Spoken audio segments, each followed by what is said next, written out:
Hi everybody, old guy here.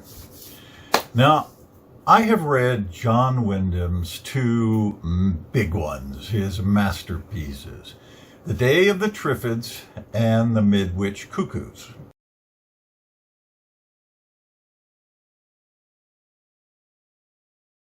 Both of them are extraordinary. Triffids, as most of you probably know, is post-apocalyptic disaster porn. And I tell you, for the longest time, I got Wyndham confused with John Christopher because he also wrote disaster porn, like this one. I mean, so similar were the books that they wrote that I often forget who wrote what. So I was out and about and found these two Wyndham paperbacks. I mean, look at this. Here is an old Ballantine and a Fawcett gold medal. I mean, these are the kinds of books that you used to find on the rack in the drugstore. So, you know, as soon as I spotted them, I picked them up like the relics they are and read them. Now, Wyndham was born John Wyndham Parks Lucas Beynon-Harris. I guess to make sure he never got confused with the other John Wyndham Parks Lucas Harris in Warwickshire in 1904. Which, of course, gives him many, many names to use in different combinations as pseudonyms, which he did. His parents split up, and in 1913, his father filed an unusual case against his in-laws, demanding custody of his sons and his wife, which, of course, he lost that case, which broke the man and probably contributed to Wyndham's own reluctance to marry, which actually he finally did in 1963.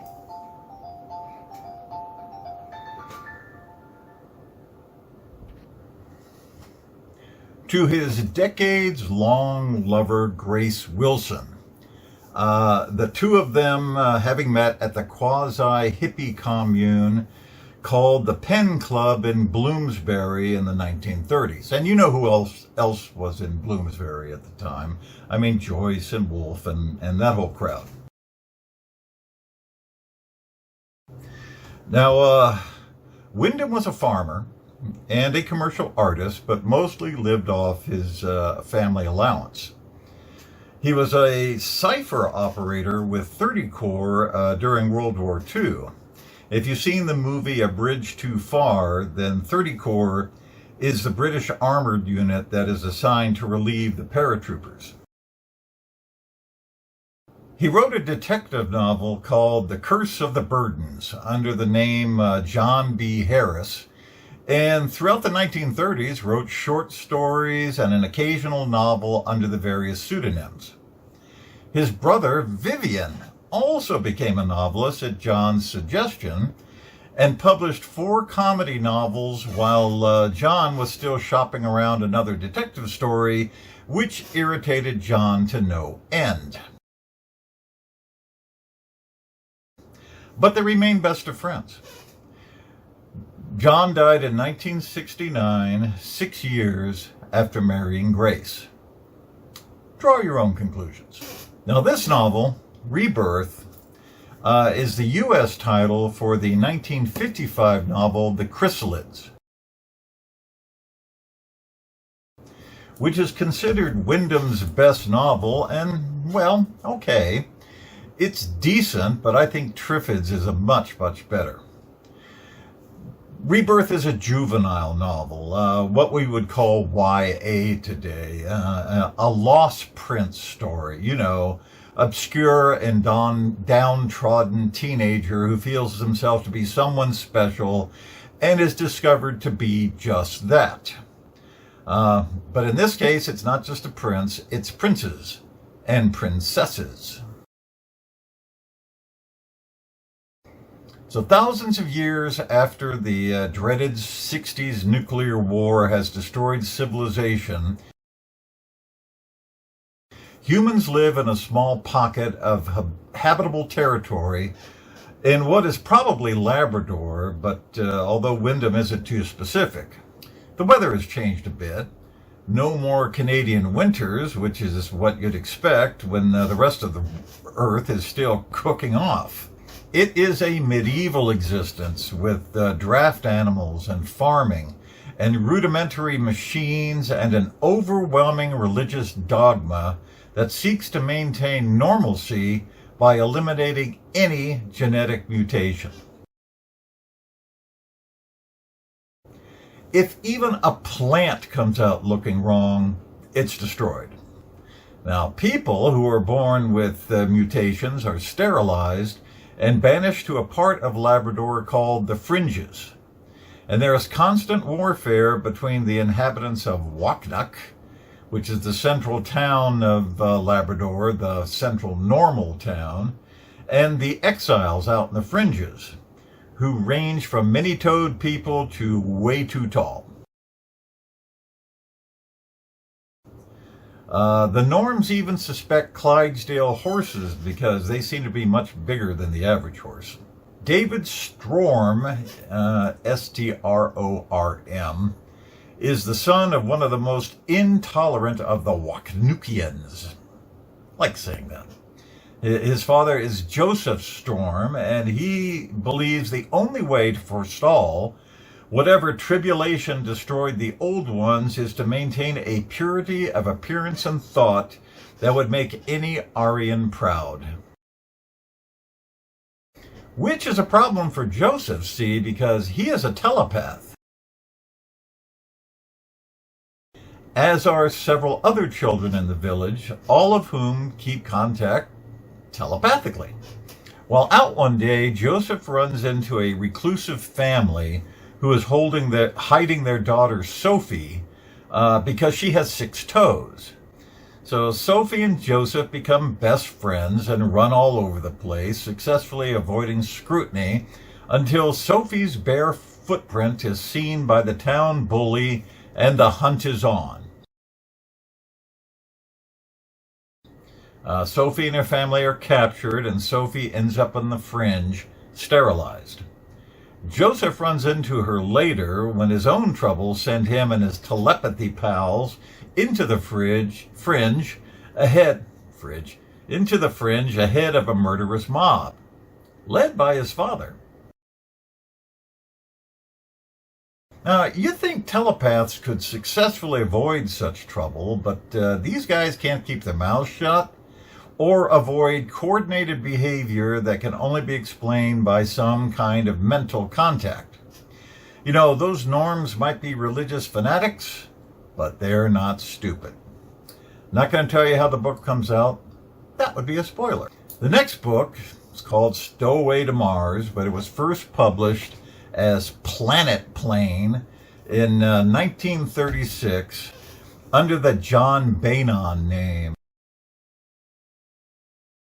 And this is so pulpy that you'll want to put on your bubble space helmet and wield your blaster before starting it. I mean, it's like Tom Swift and his electric apple corer. The Tom Swift character is engineer Dale Curtins, who in the far-flung future of 1982 designs and builds better and better airplanes that he races around the world for prizes, like being the first person to circumnavigate the world around the equator. You can just see him and his flying goggles and scarf blowing behind him while British flags unfurl wherever he goes. He decides to enter a contest to be the first person to fly to another planet and return. The prize money of over $1 million. Curtins doesn't need the money. His gyro-Kurt flying cars earn him a fortune, but it's there, man. It's there. So he leaves his coldly indifferent wife to set up shop in his factory, and before you know it, spaceplane. And we're going to Mars because someone else has already been around the moon, which is an oddly glossed over event. So, to Mars. Curtin selects 4 other companions for this trip, and they probably are the most incompatible group of snippy jerks to be thrown together for 3 months in a tin can, and why anyone is still alive by the time they reach Mars is simply defiance of human nature. Could be due to the stowaway, who almost gets them all killed because her weight is not calculated into liftoff velocities. Yes, her. Joan Cherning, the daughter of disgraced scientist John Cherning. Why is he disgraced? Well, because both he and his daughter claim to have been visited by a machine from Mars. Hence her need to stow away to prove such a machine exists. There are some jaw-dropping, almost laugh-out-loud and quaint moments, all unintended, but definitely read so now.